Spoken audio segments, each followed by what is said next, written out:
Chapter 44. The black dragoness ran through the forest as fast as her legs would carry her. Behind her she could hear the sounds of the purple dragon crashing into the underbrush. Cinder, wait! Spyro shouted, but she continued to run. Why me?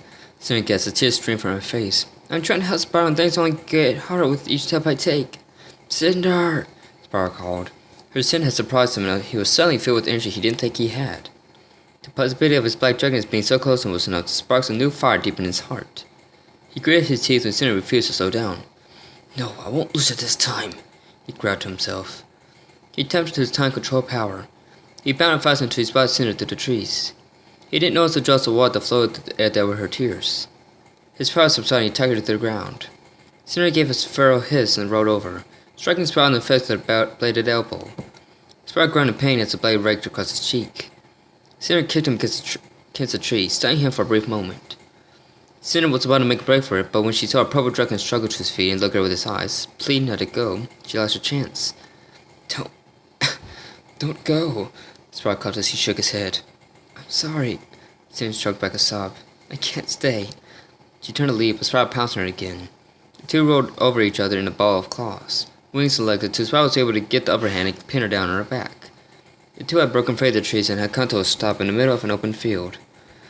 Get off of me, Spyro! Cinder fumed and lashed out at him. Her long tongue smitten his face, leaving deep blade marks on his neck. No! Spyro shouted, ignoring the burn in his neck. I'm not letting you go. At least not without some sort of explanation. Spyro, I can't tell you what's going on. Cinder struggled to scream away from him. Why not, Cinder? Why can't you tell me what's going on? I just can't! Cinder cried. The tears were flowing uncontrollably. Overhead, lightning crackled across the sky, shining a terrible glow over Spyro's figure. His eyes began to glow with complexity as his mind began to drift. Why? He pressed down her shoulders hard, causing Dragoness to scream in pain. Spyro froze as he realized what he was doing. He released his shoulder and bowed his head in defeat. Cinder, he sobbed, tears spilling from his eyes and splashing onto her chest. I'm so scared. I'm losing my powers. I'm losing my mind, and it feels like I'm losing you too. I don't know if I can keep going on like this much longer. Spyro. Cinder choked again and reached out to stroke his cheek. She looked at the smeared blood on her palm. She had never properly struck out at him like this before. He killed her instantly to know that she had done it. I'm so sorry. I can't tell you what's going on. It beat too hard on you. Harder than it is already. But why? Spyro looked at her in the eye, pleading for any sort of answer. It's too hard to explain. Cinder shook her head, and I don't have the time for it. So what am I supposed to do? Spyro snapped, his voice striking a bolt of fear into the black dragoness. Just sit back and watch you work for Dark Master and destroy everything we've worked so hard to protect? I'm not working for Dark Master, Spyro! Cinder snapped back. Then what was it I saw earlier? Spyro reared back, rubbing the fruit rinds from his sketch set by Cinder. Are you telling me that this is Dark Master's doing? I'm not working for the Dark Master! Cinder shouted, and another ball of lightning lit up the sky, giving her uncle eyes an eerie glow. It was just an act. I admit I got a little out of control, but I never intended to hurt you, Spyro. The Pearl Dragon didn't look fully convinced. Cinder silently choked back on a sob. Spyro, can I ask you something? You know you can ask me anything, Cinder. Do you love me? Spyro shook his head back in shock. Was she really questioning his feelings for her? How can you ask? Yes or no? Do you love me, Spyro? Yes. Do you believe that I would do anything for you? Yes. Do you trust me? With all your heart and soul? Yes, Cinder, I do. I trust you more than anyone in this world. Then I'm asking you, Spyro the Dragon. I'm asking you as a friend, and the dragon I love, to trust me in this matter. Spyro was speechless. He stared down at her, numb from her words that were burning into his heart. Cinder sensed his tension and reached her arms up and put him close. Few clouds fell from the sky. Before long, a gentle rain was coming down on them. I know it must be hard for you. It's not any easier on me too. But we're in this together, Spyro. We're both carrying the burden. I promise you that. Cinder, I just feel so lost without you. Cinder looked up at him. Water dripped from his mouth and splashed into her face. I know how you feel. But you've been my strength this whole time, Spyro. I'm doing this to protect you. Protect me from Malifaux? Cinder shook her head. Like I said, I can't say. But I'm asking you to trust me. I couldn't by the side of you earlier when you had changed. I wanted to tell you what was going on, but it's for the better if I don't. Spyro suddenly dressed his belly scales against hers. I don't like the idea of keeping information from you either. but I do believe it's for the best. Alright, Cinder. Spyro nodded, still very much unsure about the whole situation. I trust you. Do you really? Cinder gazed into his eyes. Spyro paused for a moment and nodded. I do. Thank you. Cinder's eyes leaned up to press her lips with his. Spyro kissed back with deep enthusiasm. It felt like he hadn't seen her in years and even longer since they had kissed. Cinder let him press down on top of her, letting his body shield her from the rain. The world flowed over Spyro's body and onto Cinder's, with the occasional strings seeped between their bare scales.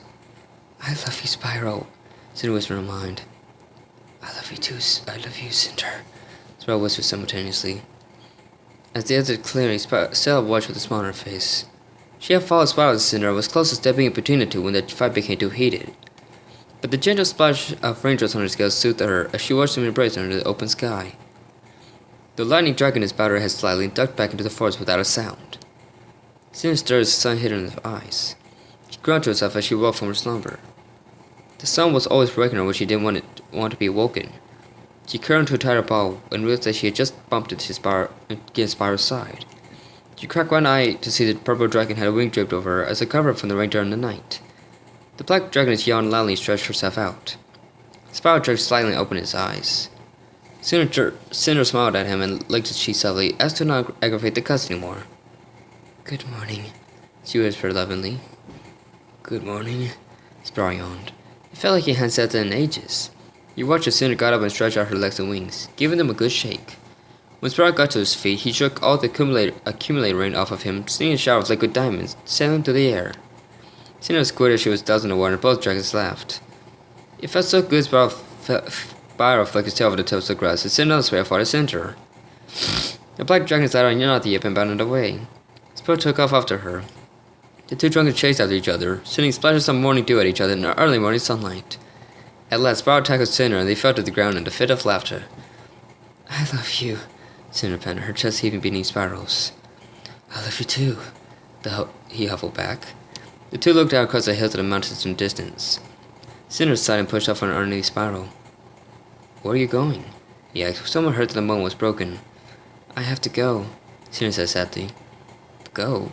But I just got you back. I know. Cinder stopped him with a raised paw. But I have to go now. I'll be back soon. Within a day or two is the plan. Cinder tilted his head, wanting her to stay. Then he just sighed and nodded. All right, I trust you. Cinder smiled, nuzzling him under the chin. Thank you, Spyro. She turned and walked a few paces away before spreading her wings. Spyro sighed to himself as he watched the sunlight reflect off her glossy black scales and droplets of water that shimmered across her body. She looked nothing less than stunning in the morning sunlight. I really am lucky to have her, he thought to himself with a smile. Just before she was about to take off, Cinder thought of something. Oh, before I forget. She turned and gazed at him with eyes that could melt metal. The answer is yes. Spyro cocked his head curiously. Cinder smiled. I'll leave you to figure it out. And with that, she was airborne. As Spyro watched her go, he came to the realization of what she was saying, and a white grin spread across her mouth.